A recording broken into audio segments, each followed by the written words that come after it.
খুব সুন্দর জিনিস, যা মানে কি বলবো, এই গাছটায় একটা গাছে 6টা ফুল ফুটেছে।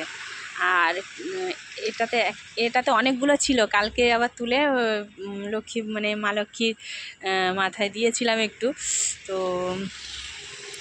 ফুল ছিল না বলে এই গাছ থেকেও ফুল তুলেছিলাম। এই গাছে এটাও 5টা ফুল ফুটেছে। কালার কম্বিনেশনগুলো দেখুন কি সুন্দর, অপূর্ব কালার। এই দেখুন, যে কটা কালার দেখবে এত সুন্দর কালার, কি বলবো।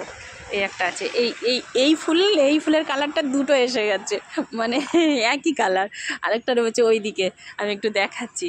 মানে কি করব বুঝতে পারিনি তো, তখন তার ছোট ছিল, তখন ফুল তো ফুটেইনি, কুঁড়িও আসেনি, সেই জন্য বোঝা যায়নি, নিয়ে এসেছিলাম। তো যাই হোক, তো শুধু কালার কম্বিনেশনগুলো দেখো।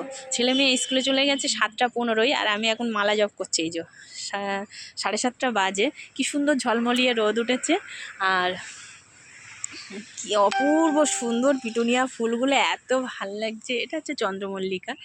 একটা গাছে, ছোট্ট গাছে কতটা ফুল ফুটেছে, আবার তুলে নিই, মানে বেশি দিন হয়ে গেলে সেই ফুলগুলো রাখলে খারাপ, সেই জন্য। ওই ফুলের ফুল আর একটা দেখায়, এই যে পিটুনিয়া, এই একই কালার চলে এসছে। এই